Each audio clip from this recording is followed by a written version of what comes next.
I'm Kevin Casey. I'm a professional mixed martial arts fighter. And right now what I'm about to do is issue a warning out to all other competitors. I don't want overs. I just expect them to happen. Fatty's gonna fatty his real. He is terrible! Smacking dudes with his 18-inch meat stick. I'm going to go quick because I don't give a fuck about anything that's going to happen on Saturday. Happy New Year, everybody. We're back with the MMA Analysis podcast. I know we did a little bit of hibernation. It was definitely hard getting everybody together during the holidays, but we are back in 2018 with looks to be our new regular crew. It's my understanding that everybody's favorite official is in Denver, and once again we'll be missing the show, but we'll get you his year-end championship info up on the MMA Analysis website and whatnot at a later time. But joining me today, Canadian teenager, New Sean. What's happening? Oh, you can actually hear me this week because I didn't fuck up the recording. Wait, we don't know that yet. That's true. It might be fucked up in post processing, but yeah, I'm doing all right. It's a new year. Your voice is working. It's a good thing. Yeah, that's a bonus. It's bitterly cold out, and my hockey team is absolutely atrocious. So it's pretty depressing. Also joining me today is the mouth of the South, the Kentucky Sodsman, Wes Colvin. I understand you having some bowel movement problems during the Kentucky Texas A&M game going on. What happened there? Yeah, I needed a change of pants and not in the good way, right? Yeah. Yeah, it was a good game, fun game, man. We got a long way to go, dude. Long way to go. It was fun though. It was fun. Went out, watched the game. A couple buddies made it home in time to do the show. So, yeah, looking forward to it, man. New year. Hopefully we can get it kicked off right with a consensus winner. Been on a little bad streak of those lately. Yeah, we had that Cyborg. Speaking of things, we can jump just quickly into UFC 219. We do want to spend the majority of our time with the year-end and the look ahead to 2018. It's definitely one of our favorite shows to do of the year, and definitely gets a lot of reaction from you guys. So we'll spend the majority of our show on that, and we'll quickly touch on UFC 219. I was going to start with my favorite fighter first, but instead, since we talked about the bet, we had Cyborg inside the distance. Jeez. Oh boy, she landed a few big punches, but. Yeah, Holly was never really seemed like it was going to end for her. Cyborg definitely won the fight pretty clearly in my eyes. Not the judges apparently, but pretty clearly in my eyes. I had it 49-46. Teenager, did you score it the same way as I did? Yeah, 49-46. I don't know what those judges were doing. I don't know if they were giving They were bad all night. They were bad all night. Pity rounds or what? Because seems that way. Cyborg outstruck her in like every round, and obviously she was hitting her harder. So how does she not get all those rounds? I don't know. It's quite baffling.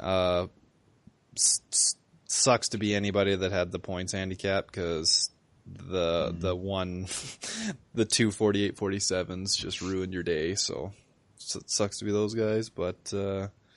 Yeah, I expect a little more from Cyborg, but props to Holly Holm for taking that because not many people want to do that. No, there isn't. There really isn't. Yeah, Wes, did you score it the same, 49-46? Yeah. I gave Holly one of those rounds in there, but looking back, maybe on the judges, maybe like the second round. Yeah. Well, the judges gave Holly like the first also, I believe, and she got outstruck like 20-something to single digits. And you're talking like the body work that Cyborg was doing was just vicious, man. And she had her hurt a couple times, I think at the end of the second or something like that. If there was another 30 seconds, it might have been over. But I mean, I was pretty impressed with Cyborg because everybody I saw picking and betting Holm, like Holm did the game plan they all thought she would. She fucking moved, she tried to stay at the end of her strikes and stuff. And man, Cyborg did what I thought she'd do. She knows how to cut off a cage. You know what I'm saying? She didn't just chase her around. She cut off the cage. And man, like I said, that body work was vicious. I was impressed from Cyborg. I'm kind of impressed by Holm too. Holm's really good, man. She's taken some losses, man, but she's been in there with about the best of the chicks that you can fight in this sport. So, credit to her too. She looked like Quasimodo coming out after that. I mean, one eye was just like half a ET head. It was just brutal, dude. So, yeah, not to get finished by Cyborg is over 5 rounds is almost a victory in itself. But, yeah, I was big on inside the distance, too, personally. That was just another one of those brutal losses, man. I think last year, over the past year and a half, inside the distance bets have killed me, starting with Bisping Hendo back in Vegas about that just started off about a 18-month streak of some just crazy fights not ending inside the distance. But yeah, that was another one, man. I'm surprised that Holm went all 5. Props to her. Yeah. I think one thing about Holly Holm. I keep saying Holm. Larry Holmes is that she Johnny Holmes. One thing you got to give her credit for is I give credit to anybody willing to fight Cyborg at this point. And Cyborg had finished 14 straight fights. And Holly took her to the distance. So you got to give her credit. I think she's kind of the type of fighter who can fight like halfway decent about just about anybody, but she rarely dominates fights against quality competition. But she's certainly capable of standing in there. So that's the way I kind of look at it. Anything else you want to add, new Sean, or do you want to move on to, what I want to talk about? We can move on to what you want to talk about. All right.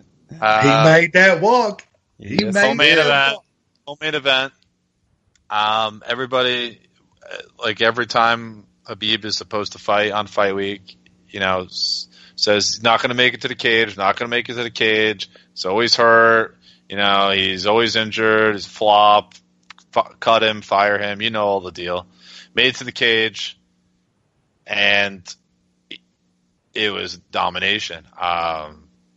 Magic. It was magic. Yeah, it was pretty cool. I mean, he was outstriking Edson Barbosa, and he fought his game plan was awesome. Just cut off the cage, just super high level of pressure, and that's really the way to beat Barbosa. I mean, it just is. That's kind of what Michael Johnson was kind of trying to do, and did so fairly effectively. But Khabib obviously is able to do things a little different than everybody else. I'll let the teenager talk because I don't need to. You don't want this to be a 5-minute, soapbox of me. Jerk off, yep. Just start jerking it and let us talk, Jay. We'll come back. Yeah, exactly. It'll sound like Brad before a Jose Aldo fight, and then, or a Dan Kelly fight. Yeah, nowhere to be seen. All right, I'll let the teenager talk about him now. Yeah, that was very impressive from Khabib. He's a total monster when he makes that walk. He does some crazy shit. He just shut down Barbosa. I'm surprised that didn't get stopped. Barbosa, you got to give him credit for staying in there when he's just getting mauled.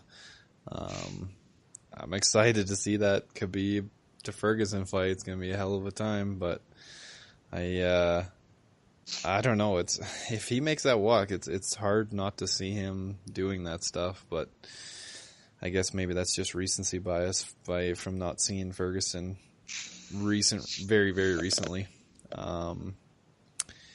Yeah, I'm a fan of the guy when he fights. He does fun stuff, and he seems to be getting better even with all his injuries. So let's do it. Hopefully it's not too far away, and they can get it done, and we can have a hell of a fight to watch.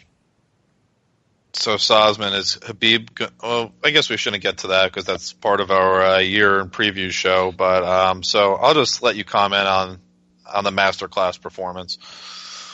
Yeah, man. I said it after the fight. I think Khabib, when he makes the walk, he's the best 155er on the planet. I mean, I just don't.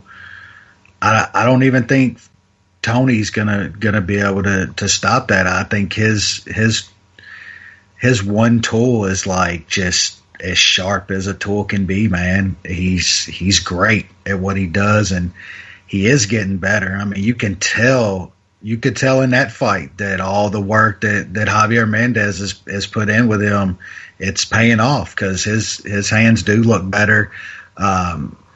He's still kind of, some of his entries are, still a little wide open and shit, but, I saw Snowden saying that McGregor would still catch him and knock him out. And shit's like, McGregor better catch him perfect at one time because that's all he's going to get, and it's going to be over. But we all know, and he's a quitter. We all know McGregor's not taking that fight. There ain't nobody around McGregor going to let him take that fight. That's the last fight on this earth that Conor McGregor wants because he will get mauled.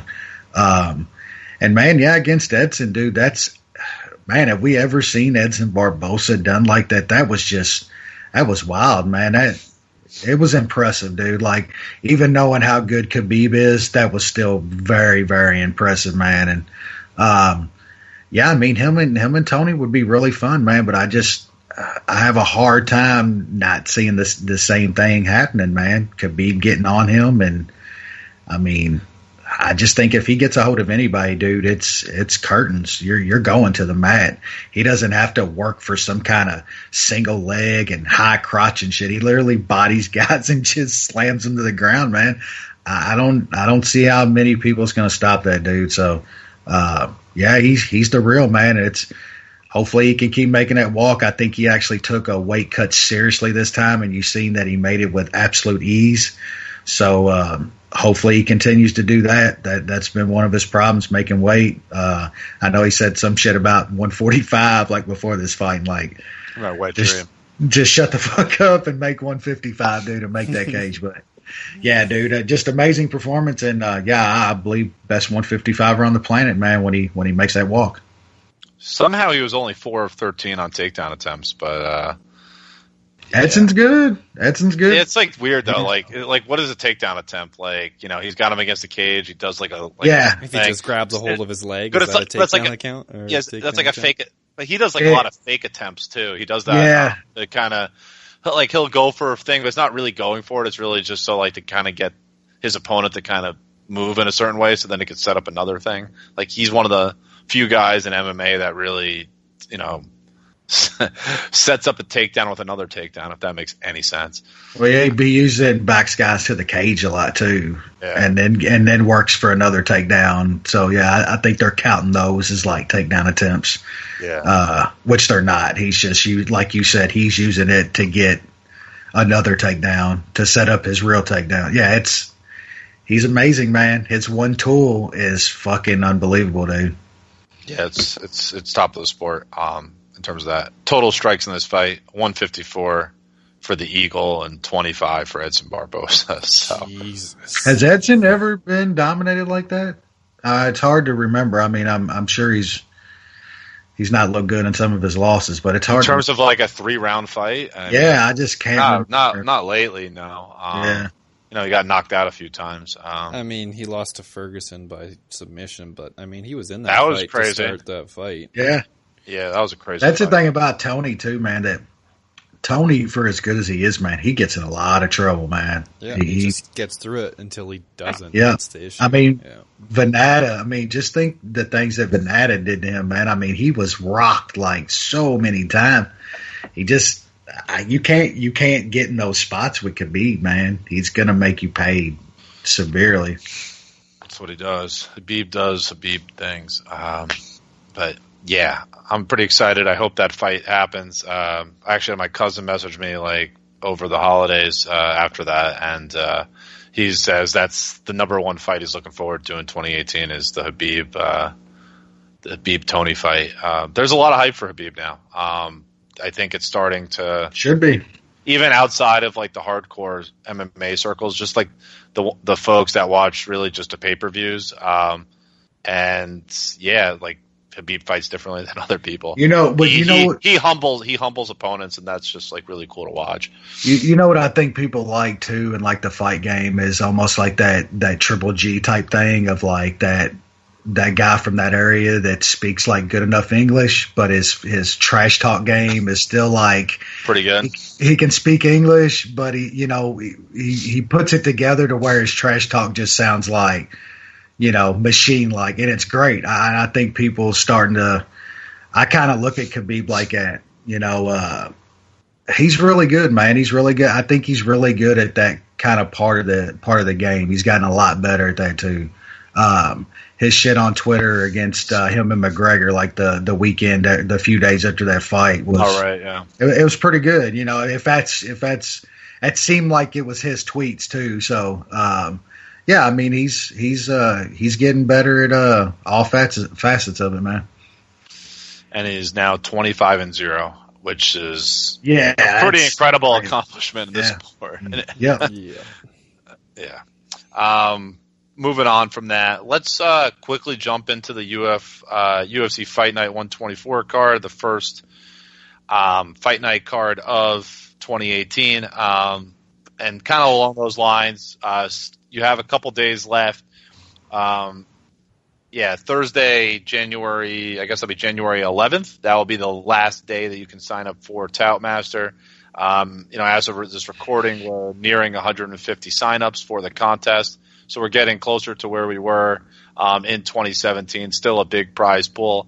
Looking at over $3,000 or in that neighborhood thus far for the winner, and then prize payouts, probably at least 10 people. So, if you want to participate in that, definitely tweet at me at JPrimetown or shoot me an email, which you can find on my Twitter. And a championship belt, dude. Don't forget about that sweet ass belt. Championship belt, which is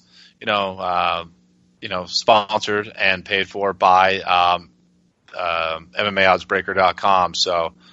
Did they sponsor the contest, and their role is specifically to cover that championship belt, which is a pretty cool thing. I mean, how many gambling pools or just betting or pick'em pools that you have where it's just a monetary payout? It's pretty neat.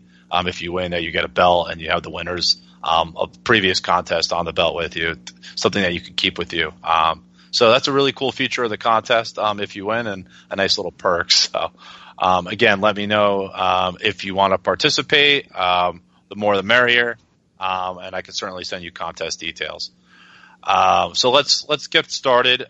We'll keep this breakdown short. I think we're going to do a little more of this in 2018.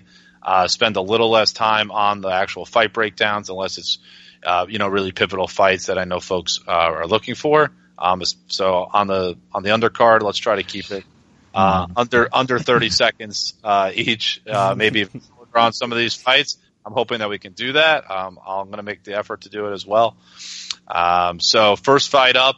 Let me just preface this, but I said about being short. I think we got to talk about this quickly. Kyung-Ho Kang and Guido Canetti. Neither of these guys have fought in like forever. Do we have to talk about it? There's the Canadian. How's it going, boys? Bradley's back. How are you? I'm doing all right. Did I miss all the fun? How much time do we get you for today? Like 15 minutes. Should we skip ahead? You guys can do whatever you would like. I'm just a visitor. Are you sure you're a visitor? I'm just a traveler in time and space. I say we do the breakdown after, and then I can chop it up and put it before if we really want to. Right. I say we go over the last year's picks and this year's. Yes. Okay. All right. So, which weight class do you want to start with? Should we start with the men or the women? Start with the. Let's get the chicks out of the way. That should be pretty quick, right? Yeah, I don't think that's going to take too long. All right, strawweight last year. We'll start. This is our breakdown where we talk. At the beginning of each year, we pick who we think will be the champion for at December 31st of the following year. So we made these picks last year. If you go back a year in time, you can hear that episode and where we made these picks. But for those that don't remember, I had at strawweight Joanna and Jacek. Brad had Jessica Andrade. Nushan had Jessica Andrade. Lance had Joanna and Jacek. Wes had Joanna and Jacek. All of us were wrong. Over. All of Yeah, us. we were.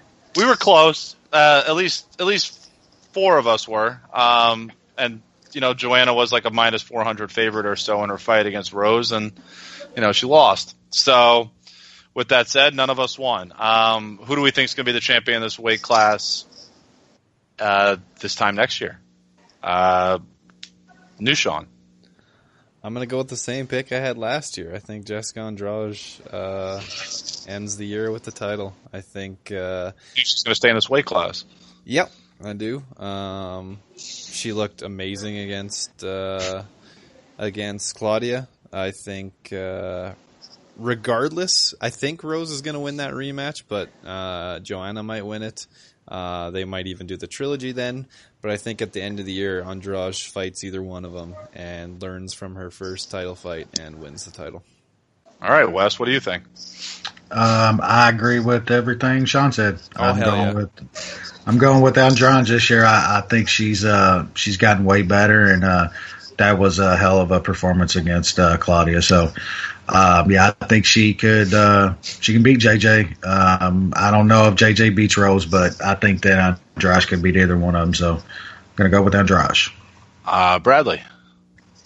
In a division where the over hits with an absurd regularity, I'm going to go with a fighter who knows nothing but overs. Tisha Torres will decision her way to the title belt in 2018. And we'll all be bored to death. Interesting. Terrible. I'm going to say Rose holds the belt for the year because I think she only ends up fighting one time. Once. The whole year. Once the whole year. Right. Can that be the only women's strawweight fight all year? It works. So I'm going to go with the incumbent. Flyweight. Oh boy. This is going to be a sweep. Let's keep this quick. Just a pick. I think we're all going to pick the same fighter. So Nushan, go. Shevchenko, come on. Wes. Where are we at now? Sorry. Flyweight women. Shevchenko, right? Yeah, Shevchenko, absolutely. Brad? Yeah, same. Yeah, I'm going to make it a sweep. She moves down a weight class and she wins this belt. I almost feel bad for the Montano. No, fuck that. She's probably going to be the biggest underdog title holder, and I guess since what's his name? Bisbing. No, Matt Serra. Matt Serra. Matt Serra. Yeah, sorry. I guess what women's bantamweight, a little more interesting, more action there. Nushan. Oh yeah, we didn't talk about who we had last year. There was no weight class, so Yeah. yeah. So I'll say who we had. I had Valentina Shevchenko at bantamweight. Close. I was so close on this one. So close. Nushan wins. Hell yeah. Amanda Nunes.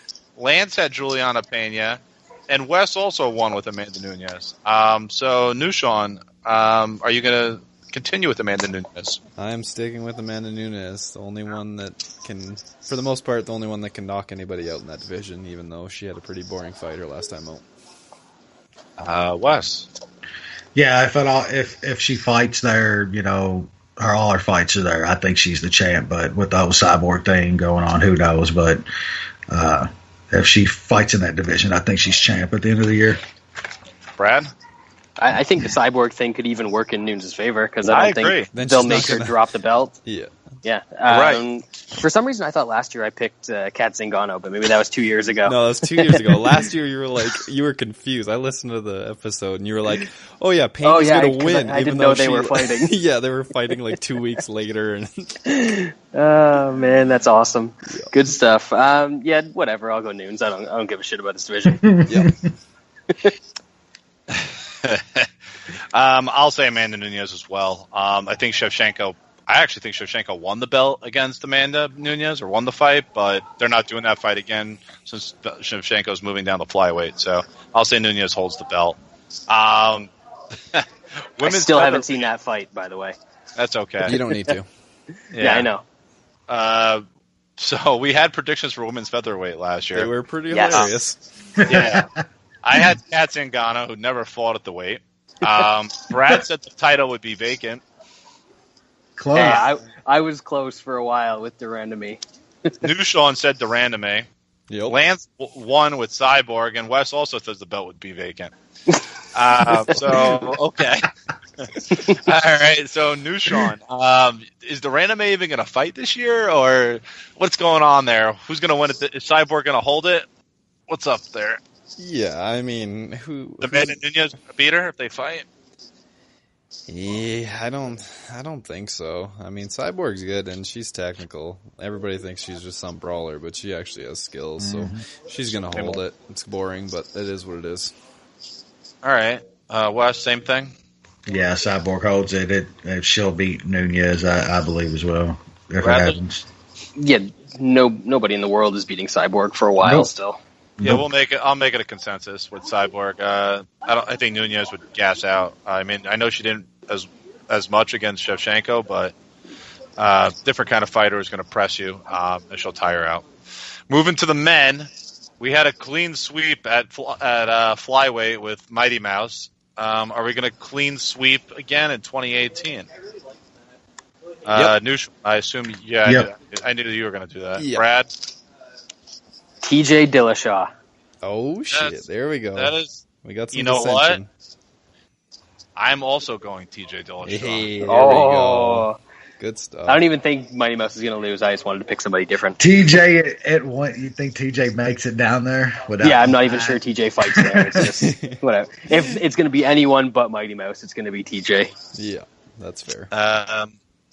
Men's bantamweight. We're gonna do our breakout picks. We'll do We'll that do after. We'll do them after. Okay, Yeah. all right. Because I'm not sure how long we got Brad for. We'll try to do all the champions done. So I had Cody Garbrandt. Brad had Cody Garbrandt. New Sean with a victory with Hell TJ yeah. Dillashaw. Nice. Lance had Dominic Cruz. And Wes also had TJ Dillashaw for a victor. Wes stealing my picks all fucking year. It could be the case. He's got my vacant pick. 2018, who's the champion, New Sean? I'm going a bit off the board. I'm going to take Marlon Moraes. We're gonna do it again. Wes, you're also going Marlon Moraes. Yeah, yep, I sure am. Yeah, I thought about it, but that's not my pick. Brad. Yeah, it seems like we're all going off the board on this one because it's easy to pick one of the top guys, but I'm going to go Jimmy Rivera. There you go. You know how I thought about it, Brad, is who would win that matchup, and that's how I picked. And I think Moraes could beat him because I'm thinking the same two guys too, him or Jimmy Rivera. And we're all just discounting the top three guys. Dillashaw, Garbrandt. Yeah, I'm gonna say Dillashaw maintains because I think the Mighty Mouse fight happens. He's gonna be a 2-weight champion. Jay. Yes, I'm saying 2-weight champion. Going out on Nice. Nice, I like it. Should it be a 2-weight champion? So featherweight. I had Max for the win. It's gonna Nice. be Brad had Jose Aldo. Oh. Sean had Jose Aldo. Boo. Lance had Frankie Edgar, of course. Of course. And Wes also had Jose Aldo. So that's one I got solo. Are we going to sweep with Max Holloway in 2018? I got Max. Yeah, definitely. Brad? Brian Ortega. Oh, he's going to snatch it? Snatch that neck? Yep. That's the only way. Well, unless Frankie takes the belt and which I could see. Oh, Brad. Oh, come Hey. on. You're in Lance world right now. I'm gonna go with Max as well. I think that's one of the easier picks on the board. 2017 lightweight predictions. You know who I picked? Habib. Brad had McGregor, which I guess is Kind of right. That's right, baby. Woo. That's what I said too. I said he was going to be the champ because he You wasn't actually going to fight. nailed this to a T, and I'm pretty sure you even said Ferguson was going to be the interim when I listened to it earlier this week. It was pretty Oh insane. my! wow. That is a jackpot. Does that count as 2 points? Yeah, for I don't sure. know. Newshon had Nate Diaz. Yeah, okay. beautiful. Yeah, Lance had McGregor. I don't know if that was for the same reason or not, but No, he just loves McNutty's nuts. yeah, we know that. And Wes also had the White Russian. 2018, who are your picks? Newshon, you're up first. I'm Want to say? It's gonna happen, unfortunately, Jay. Oh, get out of here, unfortunately. Khabib is gonna be the champion. Heck yeah. Wes, I know you're going to agree with me. Yeah, he's. I think he beats Tony. I don't think he ever fights McGregor, but he'll have some version of that belt. Not by Choi. Brad, I know you're going to be the voice of dissension here, just to be the voice of dissension. Who is it? Why would I do that, Jay? Because you do it just so I get perfect agreement. But yeah, McGregor's going to get stripped because he's not going to fight this year, and yeah, I think that Khabib beats Tony in that matchup. Oh so my God. I can't. Wow. Who abducted this fucking podcast? Disagree. I know, right? Baby, you know I'm going there. All right, we got perfect agreement on the Khabib. At welterweight, I had Tyron Woodley for the win. Brad, Newshon, and Wes had Damian Maia. So close. He was Yep. right there. Lance also had Tyron Woodley, so that's interesting enough. So Lance with the winner there. Your picks for welterweight champion at the end of 2018. I think we're going to have some interesting choices here. I'm going to go with Newshon first. I'm gonna go with Kamaru Usman. I think You he's bastard. He's gonna wreck Meek. He's gonna finally get a top 5 fight, and then he's gonna get the title shot at the end of the year, and he's gonna win it. Wes. We'll break down the card, but I think Usman has to start knocking guys out, and I think he's going to start right here this weekend, and they'll eventually have to give him a top fighter, and he'll knock that dude out. It's going to be hard to deny him. So Usman, champ by the end of the year. Jesus. Bradford. I was thinking about going to Usman, but I don't think there's going to be that many title defenses in this division this year. So I think that the end of the year title defense or the second half of the year title defense is going to be Rafael dos Anjos, and I think he's going to get it done against Woodley. Oh shit! There we go. That That was my was- second pick.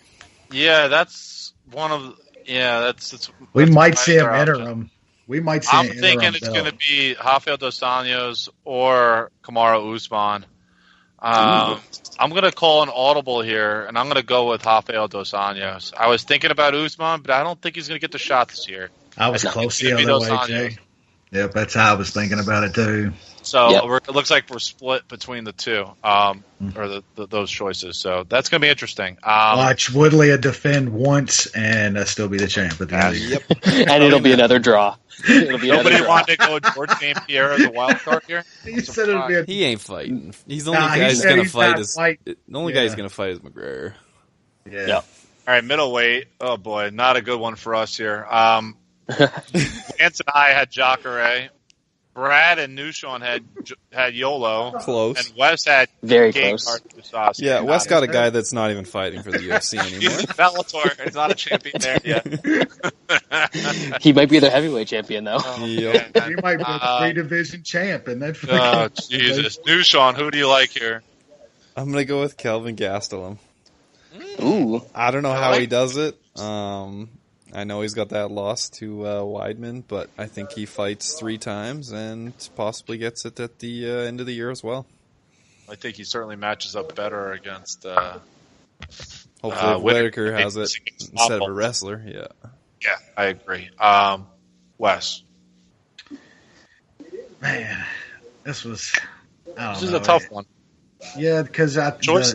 the top end of this division is like really, really good. And I you could see those guys kind of, there's a chance they could beat each other. But man, I just after seeing Whitaker what he did to Jacare and Yoel, man, it's hard to go against him. I think if the one guy that I think gives him a little bit of problems though, it might be Luke Rockhold, just because he's got a serious path. But if he gets by Rockhold, man, I think he holds on to it this year, so I'm gonna go Whitaker. Brad? Yeah, I think that Rockhold is going to come back a little bit embarrassed, a little bit more serious, and I think he's going to take the belt off Whitaker, and not really sure what's going to happen because the top of that division is so old that I think his first or second defense, if one even happens this year, is going to be against some guy who's starting to be on the decline. So I think he's going to retain it through 2018. There it is.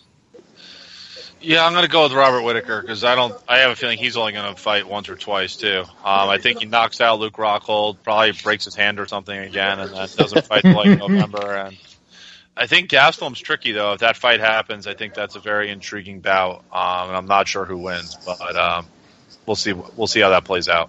Light heavyweight. Everybody, Lance had Rumble, who retired.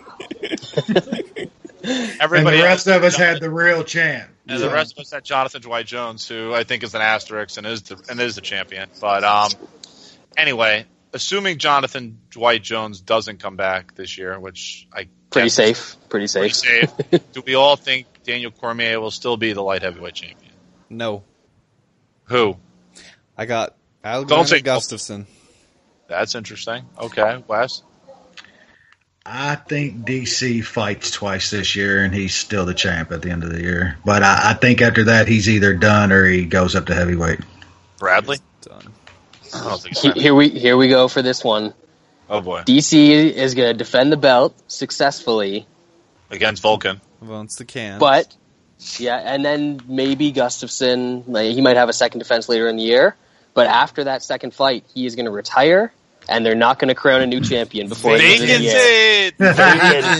Get it in. I knew Brad couldn't go a year without a vacancy. All right, I'm going to say Cormier retains. It's boring, but I'm having trouble thinking of someone who's going to be able to take the belt from the near future. Heavyweight, I had Junior Dos Santos, as did Brad. Okay. Ugh. New Sean and Lance hit with Stipe. There we go. And Wes is a couple weeks. Wes is a couple weeks early with Nagano. Here we are. We got a title fight coming up just in a week from now. I'll start with New Sean. Will Stipe retain? Will it be Nagano as the champion, or will it be somebody else entirely? I gotta go with the Hog. Even if he loses to Stipe, I think he could still get a title shot at the end of the year. Mm-hmm. Even if he does that, he could lose. Possible. He's real like that. The top of the division is so terrible and always hurt and stuff like that. He's really only one fight away after he loses to winning, getting a title shot. So, gotta go with the Hog. Those are facts. Wes, should we skip you because we already know your answer? Well, you absolutely know my answer, but I think Sean's exactly right, though, too. Even if he does lose to Stipe here, he's probably gets another shot towards the end of the year and would be, probably better off even with the loss, I would think. But I think he wins this fight, absolutely. But, man, it's still heavyweights, man. He could get knocked out by fucking Overeem in the next fight. Who knows? But I think Ngannou's the real man. I really do. Champ at the end of the year. Brad. Stipe is going to set the record for most heavyweight title defenses. Oh, shit. He's going to do it. He's doing something different here. Yep. I hope you fall in your ice fishing hole. I'm going to go with the Hog as well. Yeah. Anyway, breakout fighter.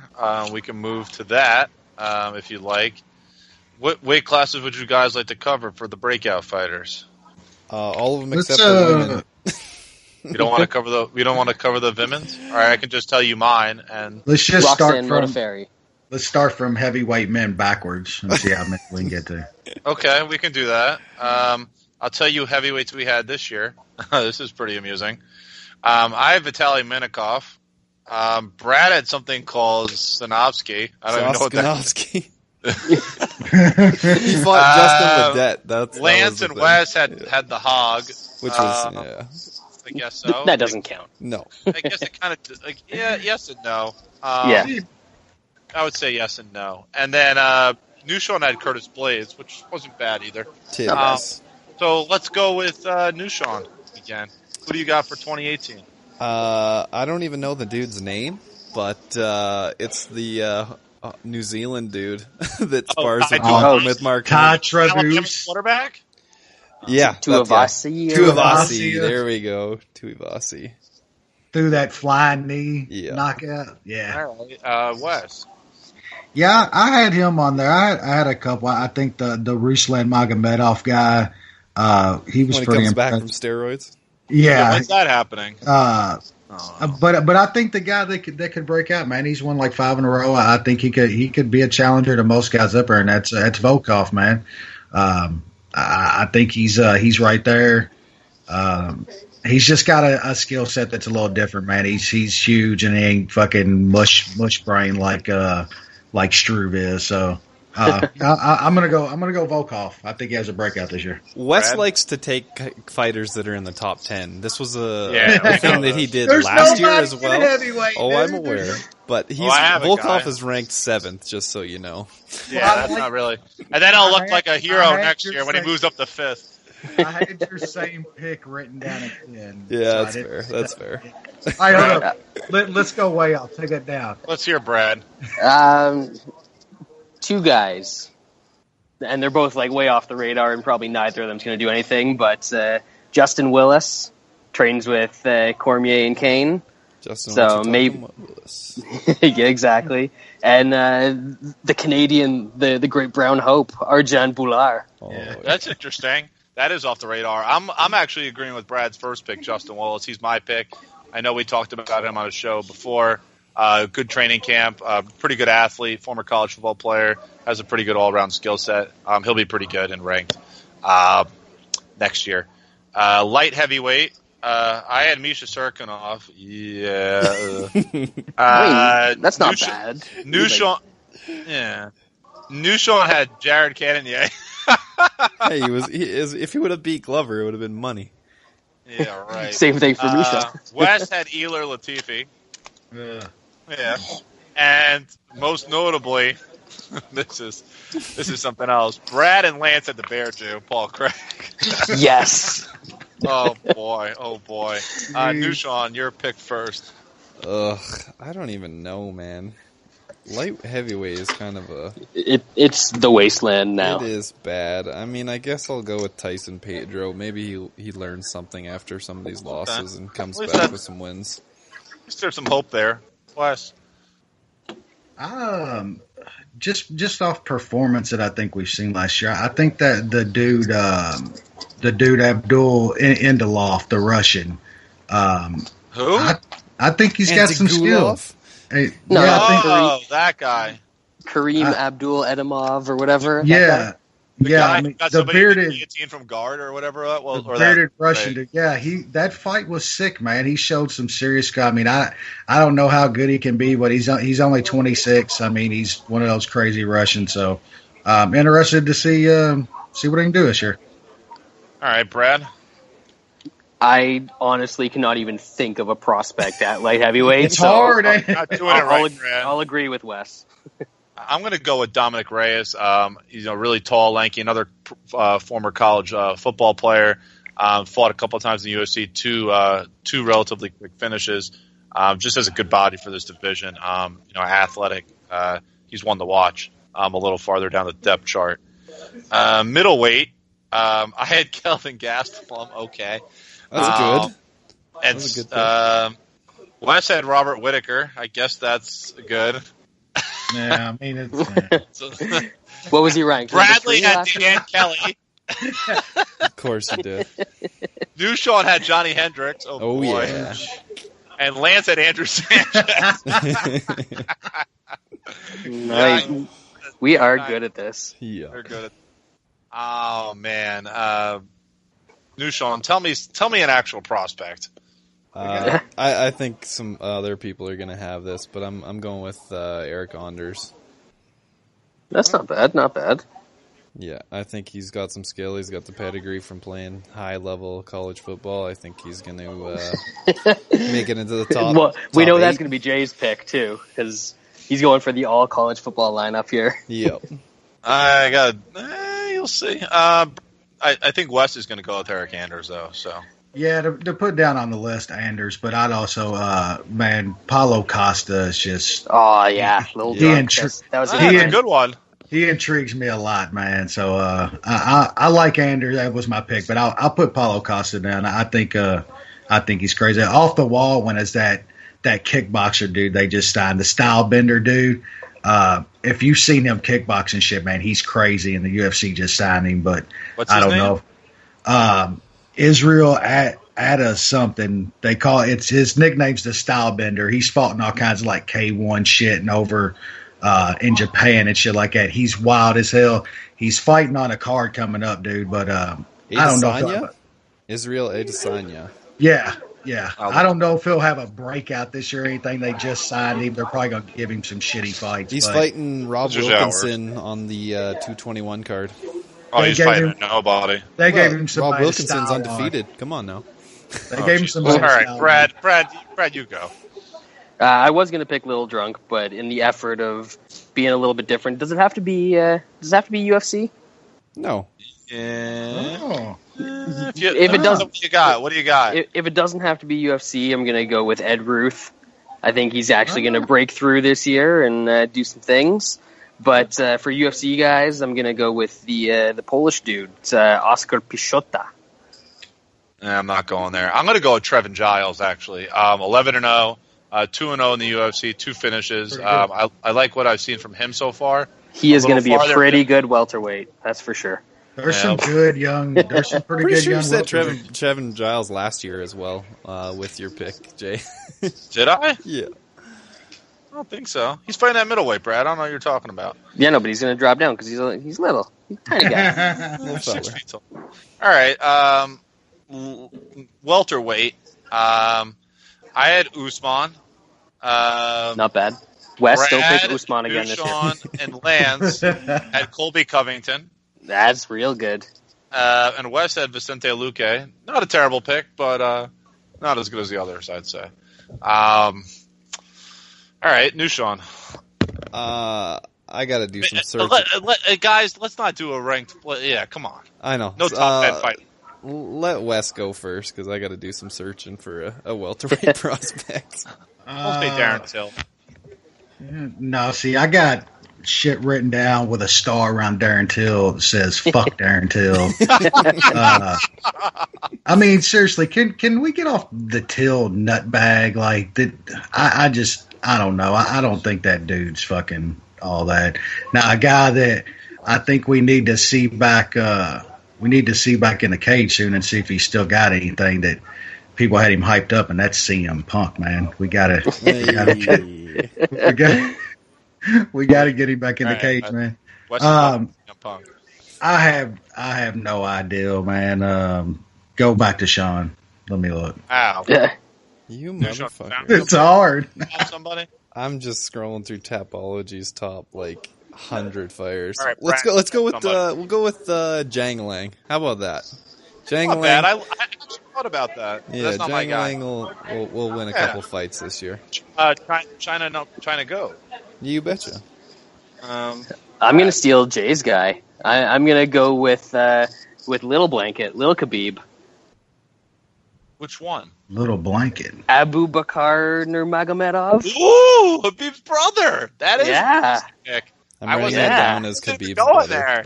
I like that. That's off the radar. I like that. Just call him Little Blanket. I'm actually going with Bilal Muhammad. He's been in the UFC a little bit of time, but he has some good wins. Tim Means win, certainly stands out. I think he can make a little bit of a run here and actually get into the top 15. So are you going to go Ramadan Bilal Muhammad or regular Bilal Muhammad? It's a tough one, Brad. I don't know if I could go against Allah. It's something I'd rather not do.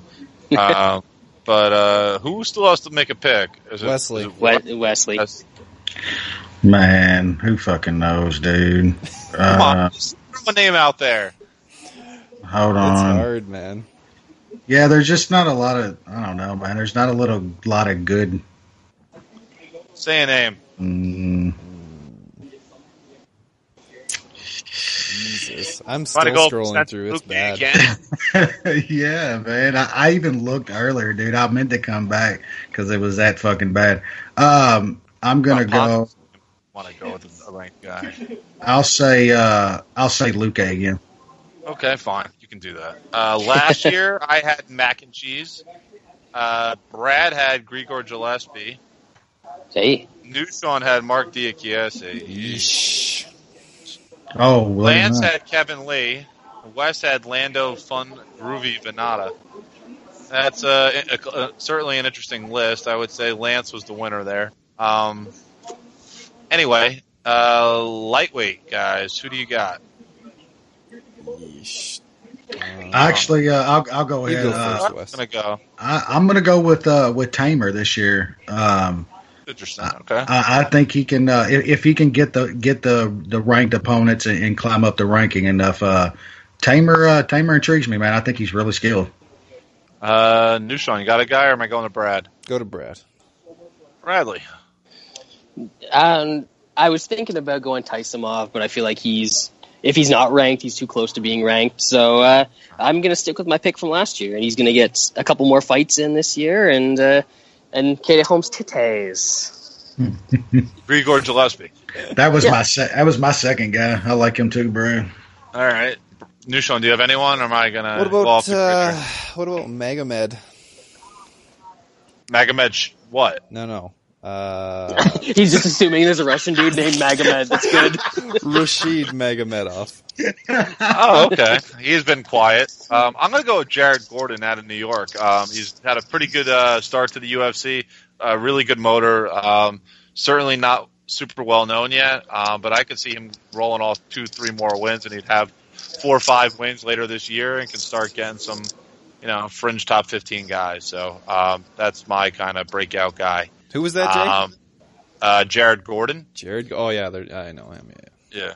Featherweight. I have a feeling we might be on the same train here. I had Luke Sanders, who, yikes, is now bantamweight and losing. Yeah, what is up with that? Brad had Tom Duquesnoy, who's at bantamweight as well. Yep. Newshawn had.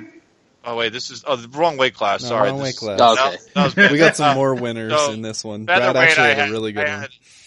Lance and I had Mirsad Bektic, as did Newshawn. Mm. Brad had Renato Moicano. Not a terrible pick. And Wes had Jason Knight. I guess Brian Ortega was the pick to make, but no one did that. So 2018, I have a feeling this is going to be easy. This Wes? I'm going with Zabit.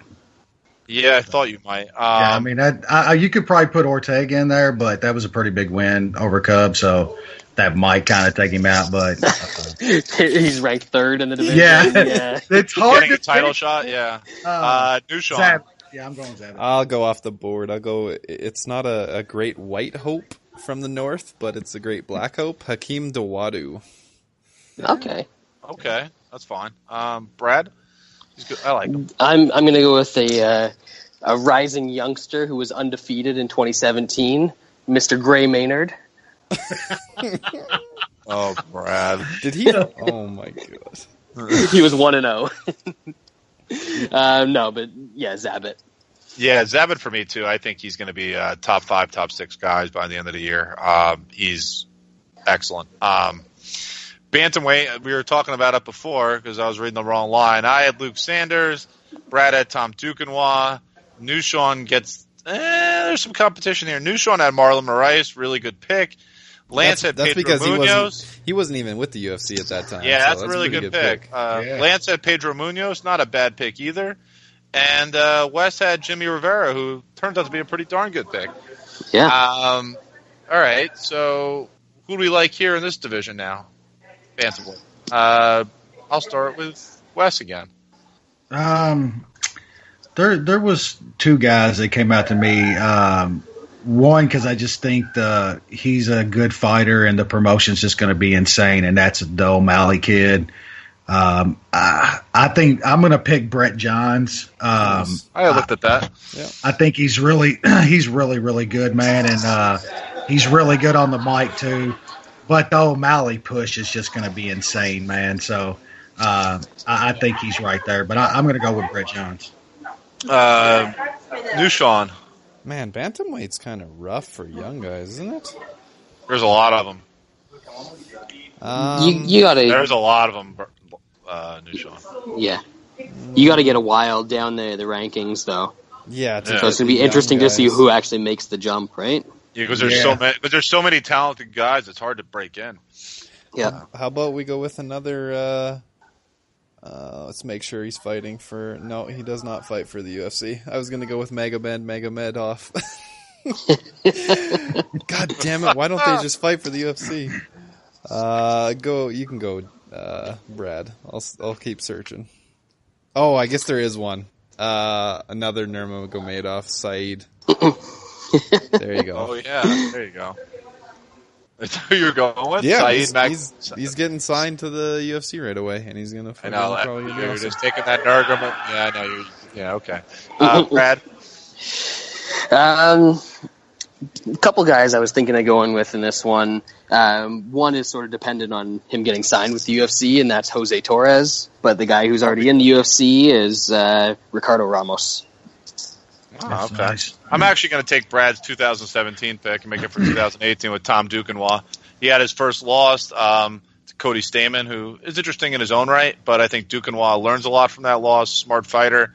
I think he wins 2 or 3 fights this year and really starts to make some noise. Where he should be.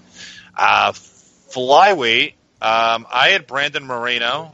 It's pretty good.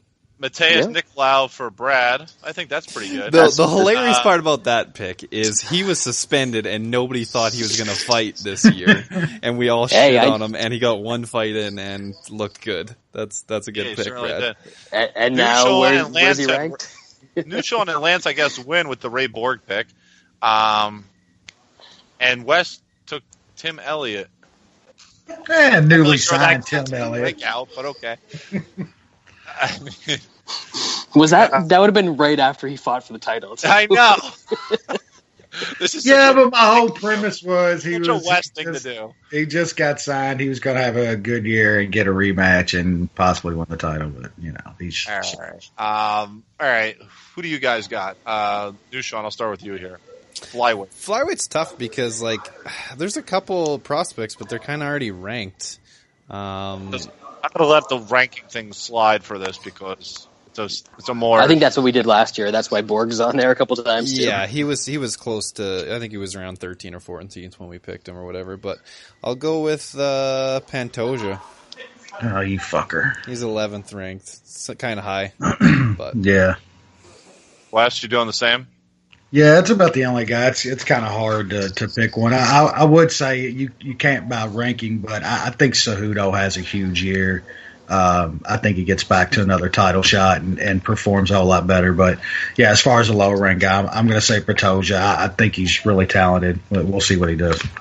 I mean, I guess you can make the case for Bibulatov coming back after that Moraga knockout and having a nice year. But anyway. Brad, any thoughts on this division? Man, it's tough to find somebody that's not in the UFC. There's a bunch of guys that aren't in the UFC. I don't think they'll come over, though. Adriano Moraes and one. He's pretty awesome. But, yeah, I think that actually Joseph Morales could be interesting. Yeah, that was the other one that I was thinking. He's fighting Figueiredo, right? Yeah, he fought. He already. Well, oh yeah, now he is. Yes. Yeah. His first one, yeah. But the guy that they brought in on short notice to fight Tim Elliott that missed weight, Menga, I think he's actually going to be pretty decent once he gets time to make weight and show up for a fight. Yeah, that could be interesting. I'm going to go with Pantoja as well. That's the guy I was kind of thinking of. I'm sticking to it. I don't know if you guys have the women's picks. No. I could read. I have one. Tatiana Suarez. Yep, that's it. Wasn't that who we picked last year too? Of course it is. Yep, every year. I'm going with Tatiana Suarez in that division. I'm going Montana De La Rosa at flyweight. I have Aspen Ladd at women's bantamweight, and I have a who knows at featherweight because quite frankly, no one knows who's going to be in that division. So It honestly sounds like you were just naming ski resorts and states.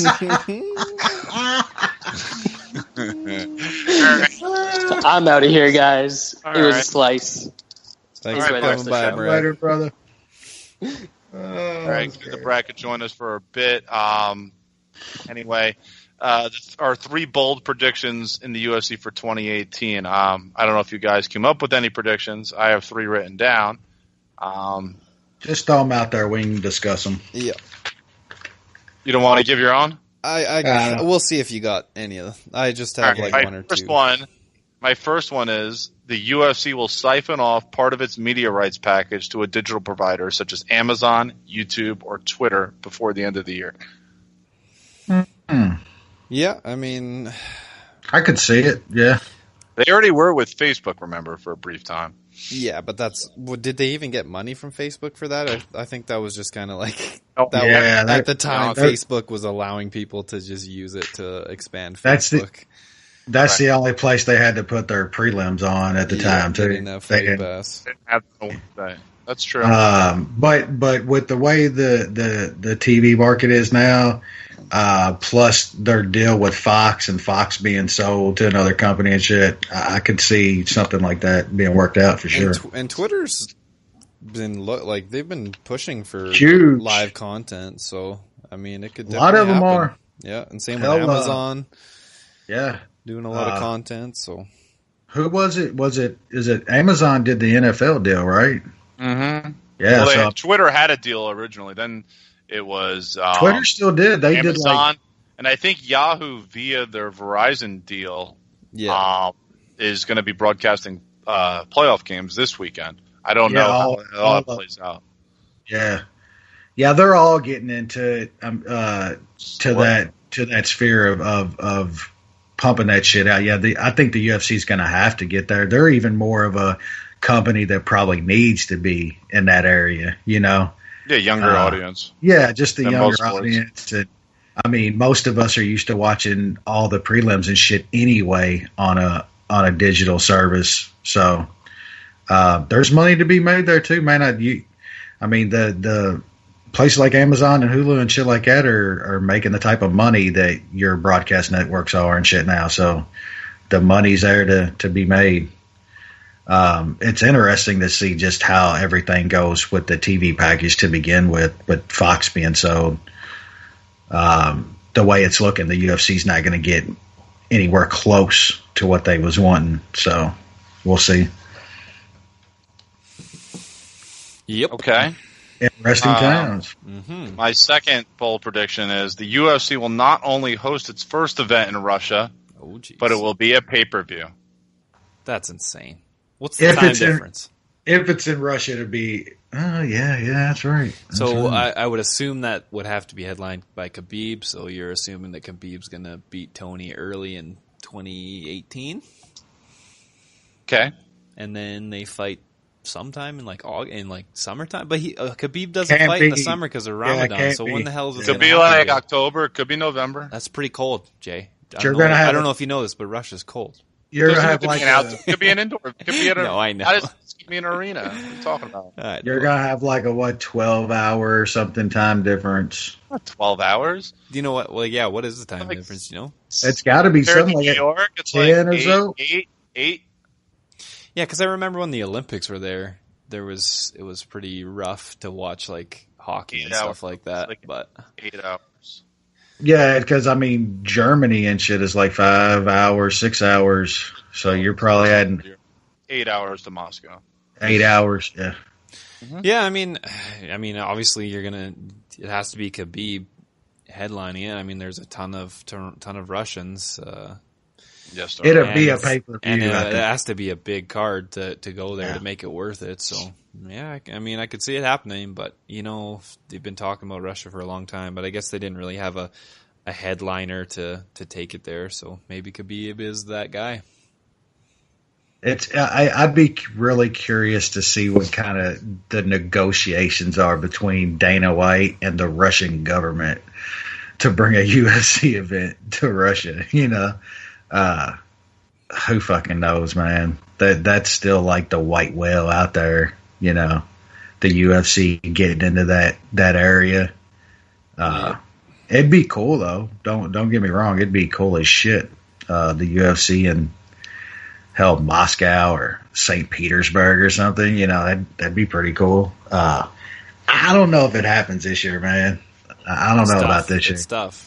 Yeah, it's a bold prediction for a reason. Yep. Yeah, they've been wanting to go over there for a while, man, and it just never worked out. And you know, if you read into a lot of Karam shit that he writes about that, it's a really, really hard place for the UFC to get into. You pretty much got to be a fucking warlord or something connected to the Russian government on payroll and shit to run MMA events and shit. You know, it's just a different world over there. I'd like to see it though. Don't get me wrong. That's look at all the fights that are put on over there. You know, I mean, like ACB or whatever is one of the best promotions on the planet now.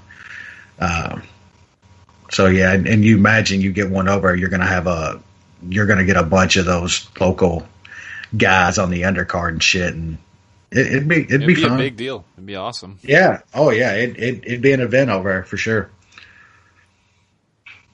Last one, Jay. Joe Rogan will stop working for the UFC. That's what your last one was. That's what was one of yours last year.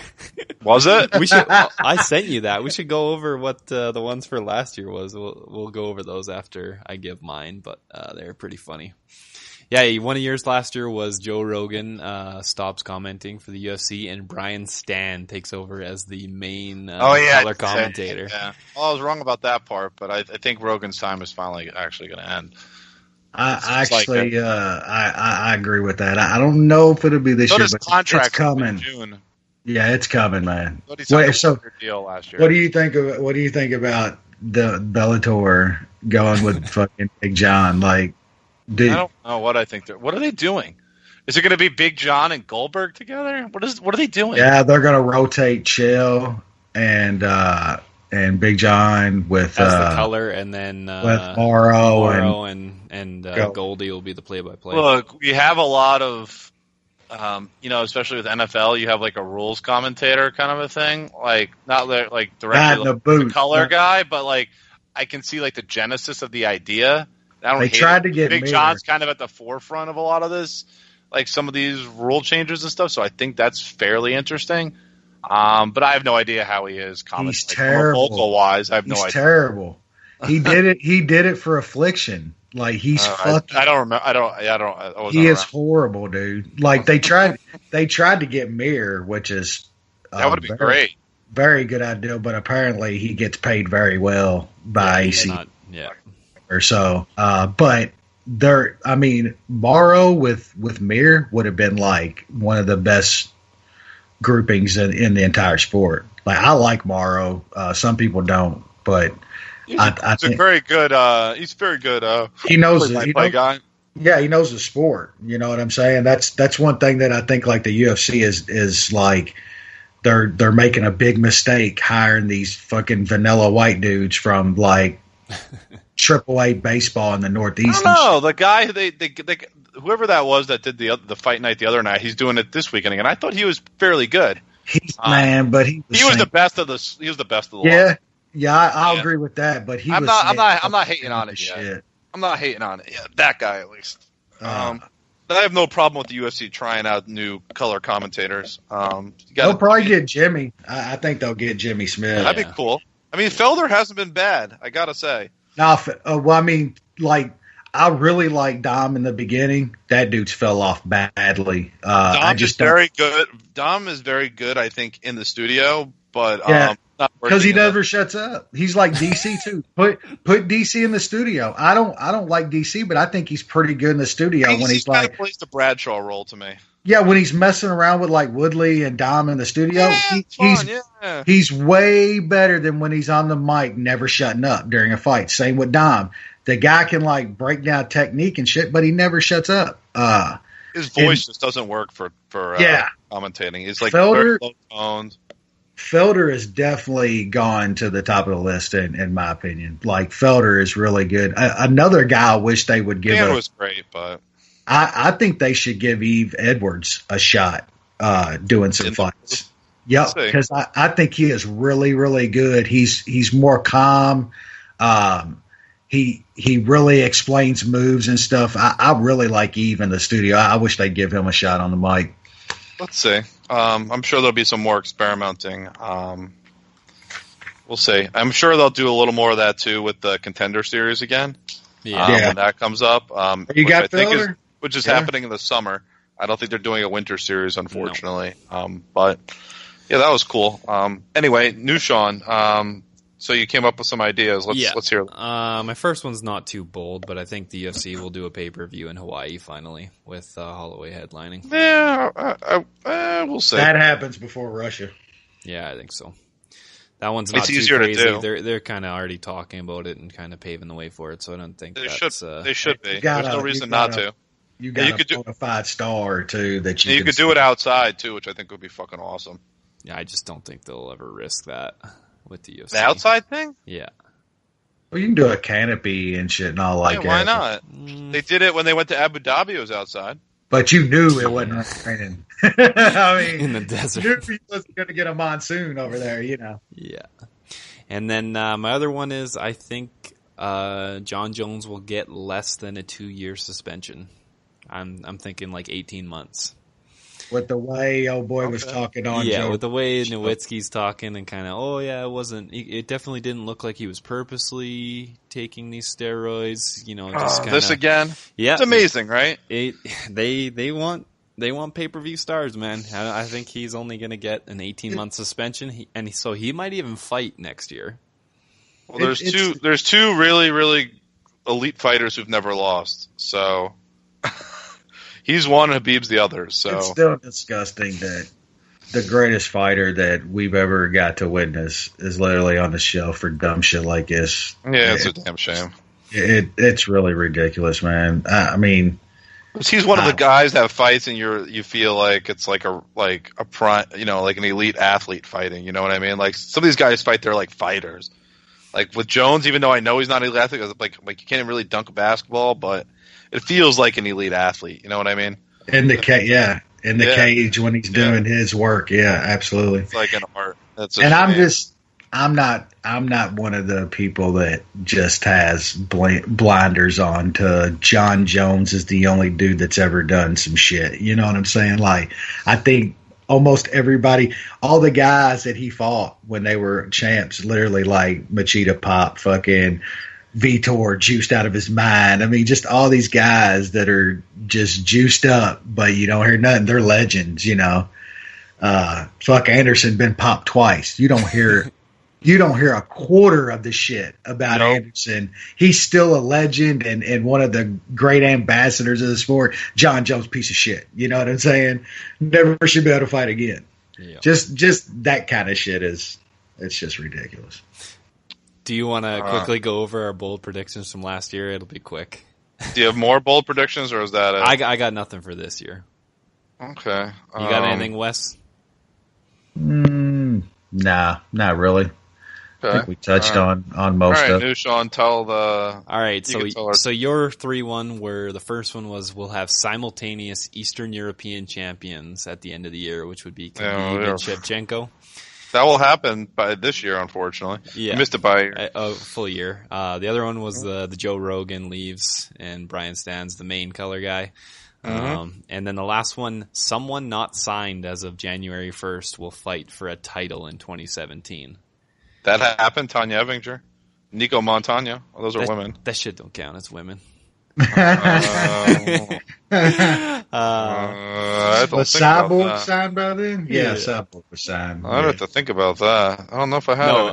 Cyborg wasn't. Well, no, Cyborg wasn't signed because she got popped for steroids.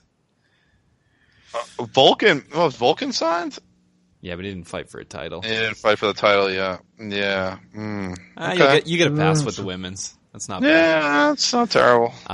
Brad said that the UFC would leave Fox and join ESPN because he thought that the TV deal was up a year before it was. Hey, he's close to an issue. A year early. Yeah, we're a year early on a couple of these. His second one was a UFC pay-per-view exceeds 2 million buys. That didn't happen. Didn't happen because asterisk. McGregor. They could have. Asterisk. If they would have done, if they'd have, you could have probably found a fight with McGregor. Yeah, got it with he got it with Floyd though. Yeah, you're right. And then his last one was Bellator books an intriguing and competitive fight. I ain't even touching that. I'm gonna say that the Caldwell, what the hell's his name? Dantos fight was that. Yeah. The whatchamacallit too, who did Lima fight to win the belt last time? Korshkov. Yeah, that was an excellent fight.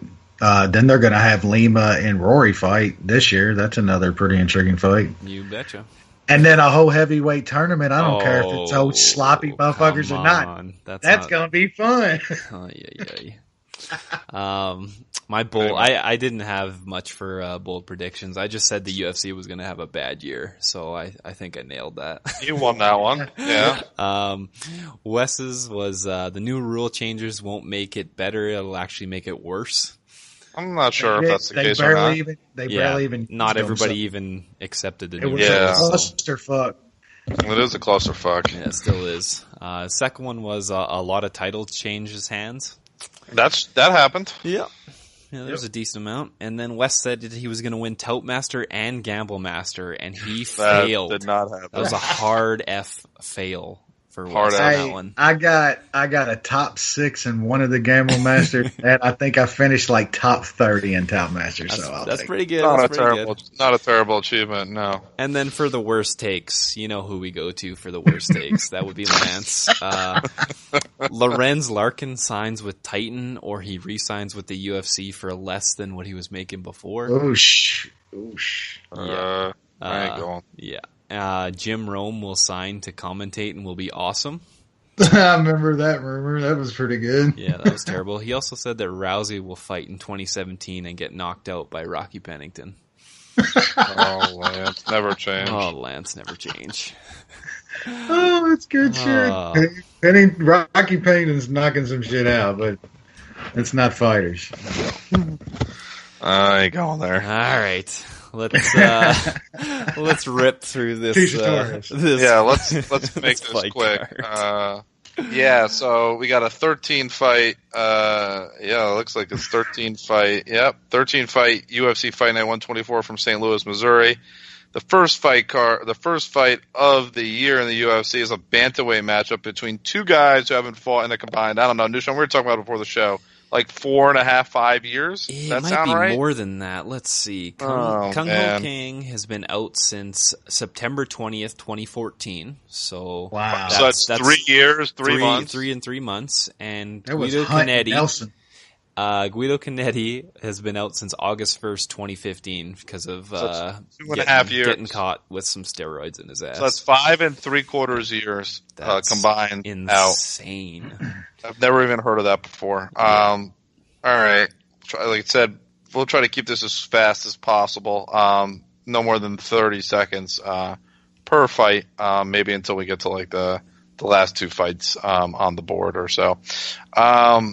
All right, so let's start with New Sean tonight. Thoughts here? I think Kang learned some new shit in the military, and he's gonna beat Canetti's ass. One of these days, I'm gonna do an analysis of how guys look in their first fight post Korean military service. Hey, isn't that a damn shame we're about to lose Choi? That's just we lost a lot of guys. Korean Zombie. Yeah. Choi's like a young, legit fucking prospect, though, man. That sucks. Really sucks. Goddamn military. Yeah. Anyway, Wes. Yeah, man. I don't see how you could have any money on this fight. I haven't looked too close at it. I guess you had to pick Kang here. He's probably the better fighter. Yeah, I got Kang C-, Canetti D. Kang just a lot more tools than Canetti, and I also like the fact that he's been in the military, and actually that means that you're going to be in good physical shape versus Canetti, who really don't know what he's been doing, and he's already quite old for the division. So I'll go Kang here. But you can't bet this bout. This is just silly. Next fight up, we got. Oh, where did my order go?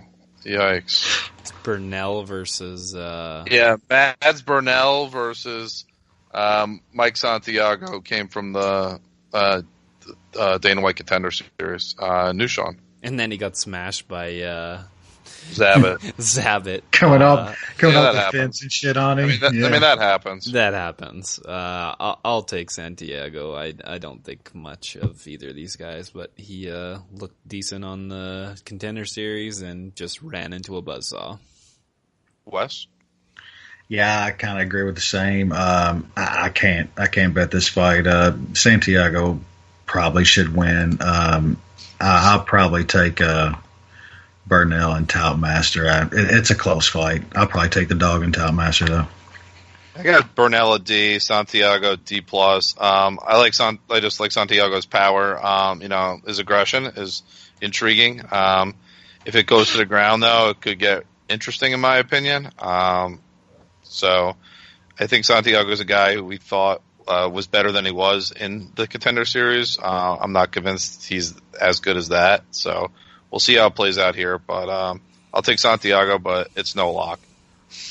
Next fight up, and the next three fights up is a trio of women's bouts. First is J.J. Aldrich and Danielle Taylor in the strawweight division. Nushan. Over? It's minus 320. I might for shits and giggles put all three of these overs for just a couple bucks, and because I think it's going to happen. I really don't care about this fight. I don't know how the little person keeps winning fights. Like, she's really 4'11". I would hope Aldrich can beat her because she's tiny, but it's women's MMA, so I'll take Aldrich. Okay, Wes. Yeah, I think Danielle Taylor is just trash, man. I'm with Sean. I don't see how she just kind of keeps winning fights. JJ Aldrich, she's more skilled here. She's a whole lot tougher. She should win this fight. I might sprinkle on Aldrich just a little bit for some action. That's about it. Pick will be Aldrich. Yeah, I got Aldrich. D+, Taylor a C-. I just think Aldrich is going to struggle to get Taylor to the ground, and Taylor's the better striker, more power. I'll take Taylor here. Again, not a lock, but I do think she's a little bit better overall, a little more experienced. One more, it's the second of the three women's fights. Irene Aldana, the Mexican, versus Brazilian Talita Bernardo. How about one-word answers on this one? Aldana's a mook because she got beat by the mook again, but she's that is true. Probably going to win this fight, though. Yeah, Aldana should win, but man, minus 230 is just kind of stupid. Probably a dog pick and Toutmaster again for me. 3 women's fights in a row. Come on. They try to put us to sleep, dude. I got Aldana C-, Bernardo a D+. My thoughts are the same as Nushan's in this bout. Stay away though, betting. Again, it's kind of the theme of this card. But yeah. Last of the women's bout, Fight Pass headliner, Jessica Ai returning against Kalindra Faria. I mean, can Ai finally get this thing back on track, Nushan? Is I another one of these ladies that has pics of fucking Dana or something? Like, come on. How many has she lost now? Like, is this like a gift to Stipe? She lost 5 of her last 6. Like, oh my god. I don't care. Just play the over. I don't know. Fucking just whatever. Nice. He took that right out of my head. Jessica's got to have pics of Dana, and he's got to have like a 2-inch dick or something. No Tito. No, definitely not a Tito. He's no happy face. Tito no homo. Fucking thank you. You could put a whole fucking Bitcoin address on that thing. I'm telling you. Man, I just she's bad, man. She can't win a fight. I'm gonna fade her here again. No bet, just picking Top Master against her. I got Faria C minus, I a C. I think she actually gets this one done. I think she's finally to the point where she's facing competition that she should be able to beat. Plus, she's finally moving into her proper weight class, which is flyweight. That's where she's wanted to be, and she's finally there. So, yeah. Let's see if she can finally make a run now that she's fighting at her optimal weight. All right, welterweight time. Interesting matchup. Zach Cummings, Thiago Alves. Cummings about a 2-1 favorite in this bout. Nushan. I really wanted to bet Cummings in this fight. I kind of thought maybe we would get a better number just because of Alves' name, but the lines come out, and Cummings is a minus 210 favorite. If it goes anywhere near like minus 180 for some reason, I'll jump on it, but at this price I can't. I do think he's gonna do well. I think Thiago's over the hill. He did look alright against Cote, but that's another fighter that's over the hill. So I think Cummings is still coming into his own and can do some bad things to Alves. Wes.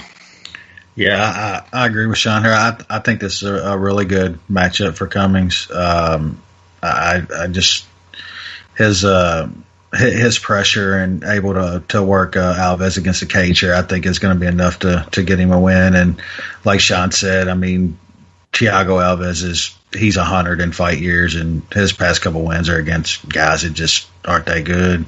I'm going to watch the line as well. Hopefully it gets down under 2-1, but I like Zach Cummings in this fight. Yeah, I got Zach Cummings C, Thiago Alves a C, but Alves I think is leaning more towards the C minus line. I was hoping for like minus 170, minus 165 on Zach Cummings. That's kind of the number I wanted.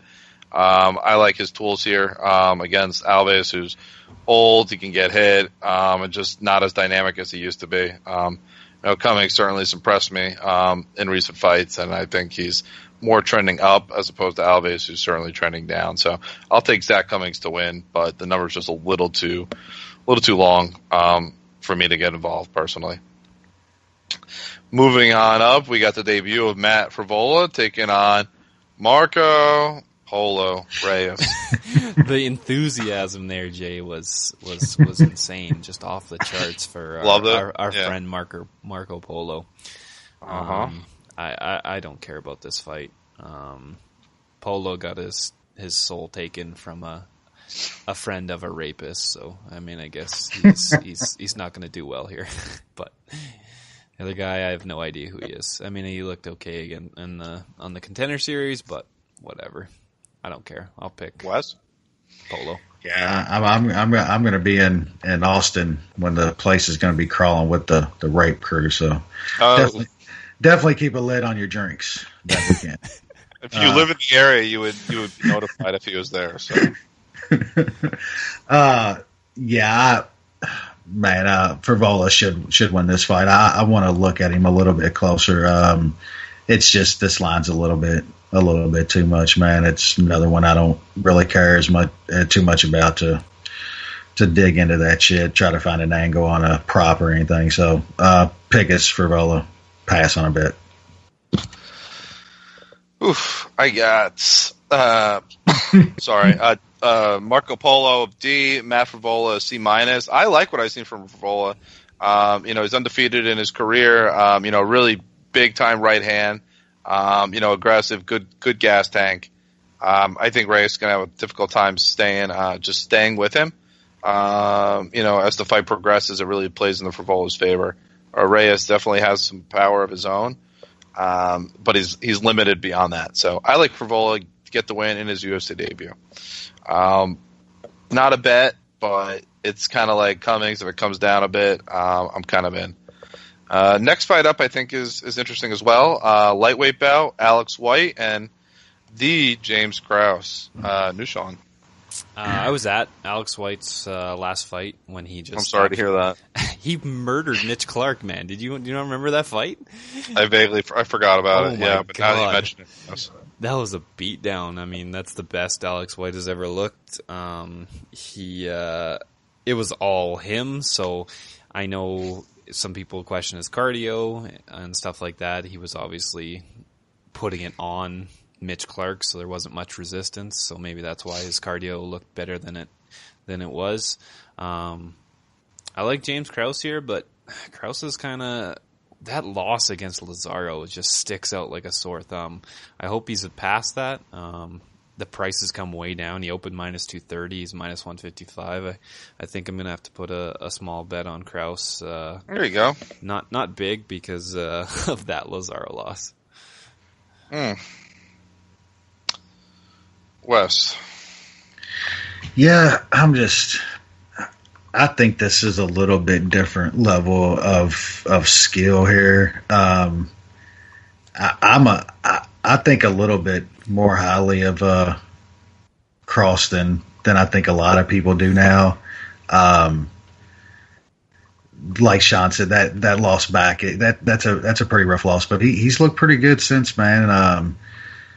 He did get beat by Jesse Taylor on the Ultimate Fighter series, but man, Taylor's just got an unbelievable skill to beat guys, and he implemented it on Cross on the show. But I don't think Alex White is at the skill level yet, man. The level of competition. I mean, he's lost to anybody that he's kind of stepped up, in comp. You can't tell me beating fucking Artem and Mitch Clark puts him on that level across. And Sean's right. There is some questions about his cardio. We know Krause can go 3 rounds full speed. So I just think Krause's pressure is just going to be a little too much.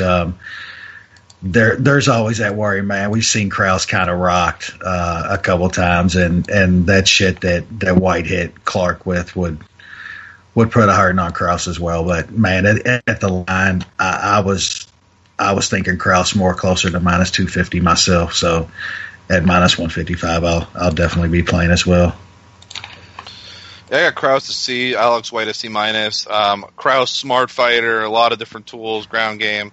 Fairly smart striker. White, good power, decent size, but not much beyond that. I think Krause just outsmarts Alex White here and gets the win. I think this is one of the better lines on the card at minus 150. I'm betting Krause myself as well. Next fight up, there's 5 fights left on the card. Definitely one of the top bouts on the card in terms of divisional position. Featherweight division, Darren Elkins taking on newly moved featherweight, moving down from lightweight, Michael Johnson. New Sean. Bit of a weird fight with Johnson moving down. Elkins is a tough matchup for that because he's gonna stay in there. He's the over 2.5 has hit 9 in 9 straight fights for Elkins. He's just a tough dude, whether he's receiving it from a lot of different ways. But and Michael Johnson, we don't know what that weight cut's going to be like. Supposedly it's going good, but we don't know until we see it. This is a guy that's lost 4 of his last 5, but the guys who's been fighting have been pretty elite lightweights. I mean, he had the elites. He had Gaethje dead to rights, so it's a tough pick for me. I'll take Johnson just on the skill difference. I played the opener over 2.5 at minus 155. It's about minus 200 now, so that was all right. But Johnson just because of the skill, but I think Elkins can stick around and might be able to take over if Johnson's cardio isn't there from dropping down in weight. Okay, Wes? Yeah, I think from a skill level, Michael Johnson is definitely above Elkins, and I was on him against Gaethje, and he probably should have won that fight, but man, his cardio fails him sometimes. He puts it on a lot of guys, and just I don't know, he can't keep that pressure up to finish guys, but yeah, skill level he's definitely more skilled, but man, cutting down to, you're getting down to really low weights, what he's cutting to now, man, never been there before. And if Elkins can survive the first, round, first 7 minutes of this fight, he can absolutely win. I'm kind of I like Sean's angle. I got a tiny bit on the over when it opened. Nothing big. I'm probably going to pick Elkins in this fight, man. Just that weight cut. Michael Johnson is, if you look at his career closely, man, he's had a lot of cage time, man, and some slugfest in this sport. It's gonna have to start catching up with him eventually. Tack on cutting down to that weight class. I think Elkins can stay in there and take over late, so I'll be picking Elkins. Yeah, this is a tough fight. I got both these guys at B. Johnson certainly has a major striking advantage, but I don't know. I think it's going to be hard for Elkins not to score some takedowns in this bout against Michael Johnson. I think he could take over late. Johnson can be outworked. And if he gets taken down, he could kind of quit like he did in the Khabib fight. He just didn't offer much at the end. Elkins, obviously not the same animal as Khabib, but he can definitely make your life hell. So I'm going to pick Darren Elkins for the win, but I'm just not that confident. Just because Michael Johnson moving down, maybe the size difference moving down might play a part. Elkins might have some struggles there. Hard to tell. Moving up to the main card, pretty good main card overall. Starting off with Emil Meek and Wes's favorite welterweight, Kamaru Usman. New Sean. Yeah, I think we're all on the Usman train. This guy needs to get a top 5 fight yesterday. The poor soul that's going to take this beating is Emil Meek. I think Kamaru Usman's gonna finish him. Meek has been, both of his losses in his career have come by KO in the first round. I think Usman is going to get him. It might be more of a ground and pound, second round, just smashing. You might not just KO him on the feet, but Usman's stand-up is looking better and better every time we see him. So I took his points handicap -3.5 and put it in a open parlay. It's -275. It's pretty steep, but I expect Usman to just smash. And I'm looking at his inside the distance prop as well. Mm-hmm. Wes. Yeah, we talked a little bit about it on our year-end stuff. But we're all a believer in Usman. I think we all think he might just be the best 170er in the world, or he's really close. He needs to start getting up that ladder. People are letting Kobe Covington talk his way into it. Don't get me wrong, he's got some wins, but I mean the dude got pieced up by Damian Maia boxing. Got literally pieced up. So. I'm going to go with Usman as the better 170er at this point, but he's going to have to start demolishing the guys like the Meeks of the world, because, I mean, I don't think much of Meek. He's kind of promoted himself pretty good. But I think Usman smashes here. He knows he's got to start putting on just amazing performances. So, yeah, I'm with Sean. I parlayed the points handicap, and I got a pretty big bet on Usman inside the distance +135. I think he absolutely finishes his fight. I have Meek a C+, Usman an A-. Just another opportunity for Usman to excel on live television. He can make guys' lives hell because he can either grapple or he can strike, and his grappling is just he's very capable of suffocating opponents like some of the other fighters we've talked about, like Elkins or Khabib. He has that kind of capability in his arsenal to do that. I think Meek's gonna have a difficult time here. He's just not at the same level. So Usman wins. He wins big every round, probably a finish. And I believe the handicap is the first leg of our FiveDimes.eu consensus bet of the week. Kamaru back on track. Kamaru Usman. Nushan, what is the line again? Usman -3.5 is -275. That is the first leg of that play. Third fight, 3 fights left on the card. It's another women's bout. Jessie Rose Clark taking on everyone's favorite darling, Paige Van Zandt. Nushan. I think this line is a bit of an overcorrection.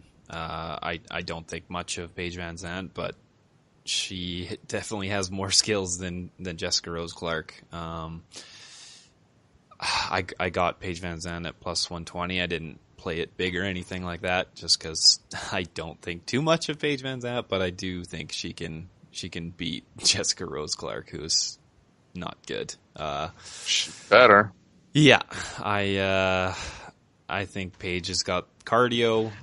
She really only loses to good fighters, and I don't think Jessica Rose Clark is good. So Paige Van Zandt with the decision win, hopefully 30-27. Wes. Yeah, I hate to agree again, but Sean's right. This is just kind of, I don't know. It's an overcorrection, and I don't think a lot of people like Paige Van Zandt. I know a lot of MMA bettors don't. They like to fade her when they can. I just think it's the wrong spot here. I don't think Jessica Rose Clark is any good whatsoever.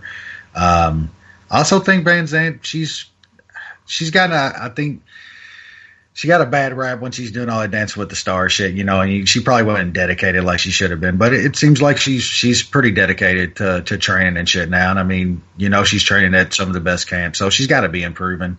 I got like plus 110. I don't see how you can't sprinkle it on Paige Van Zandt here at plus money. You're not going to get plus money on her too many times. Yeah, I got Van Zandt at C, Rose Clark at D+. I'm kind of with these guys. I'm a little surprised that she's the underdog as well. Didn't really see that coming. And that's the reason why I haven't bet it yet, because it's just head scratching to me. Like I'm missing something. Considering my grade of Van Zandt versus Rose Clark. But I like her work rate. I think that's a real advantage over Rose Clark, who mainly a brawler for all intents and purposes. So we'll see. Co-main event, looks like a killer be killed kind of a fight. Vitor Belfort returning to MMA, and not in Brazil, surprisingly, facing off against primetime Uriah Hall. New Sean. Belfort is so washed. He is training at TriStar. Supposedly he's looking good. I mean, I don't know if you can believe that shit, but I don't even know if it matters at this point if he looks good in the gym or not. Hall should take him out, but Hall's another one of those guys that it seems to choke sometimes, and he doesn't have a great chin. It's definitely been cracked a bunch. But I got to pick Hall, but I don't want to have money on Uriah Hall. Plain and simple. Wes. Man, I mean, you got to imagine Vitor's going to look like a sack of oatmeal on the scale, dude. I mean, this guy's beyond washed. I hate having to bet on Uriah Hall, man, but he's going to fucking knock Vitor out. Vitor's an absolute quitter now, too. I mean, whenever he gets in tough, he's completely done now. Hall's going to put him in tough eventually. He'll get Vitor out of there. So I'm going to be betting on Hall inside the distance. I believe it was minus like 145 or something like that when I got it. It's creeped up a little bit, but yeah, he'll get him. Hall inside the distance, minus 145. It'll be a KO, but I don't take those chances. So I'll pay the little bit more for the inside the distance.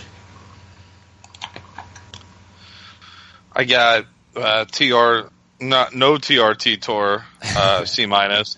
I got Uriah Hall, C+. I mean, Uriah Hall's, I think, 7 years younger, 7-inch reach advantage, and is way more athletic at this point in time.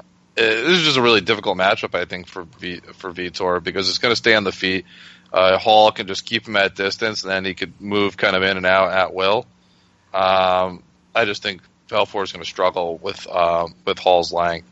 It's not like Vitor can, it's not like Vitor's going to land with any sort of volume. He's one of the lowest volume strikers now in the UFC, and he's really going to struggle here because of that. Because Hall doesn't necessarily need to be, a high end, volume. Doesn't need high end volume to win this fight. I mean, he's just going to land bigger shots. and I think he'll eventually get the finish in this bout. So we have, I believe that's the second leg of our consensus bet, right, Nushan? What is that leg?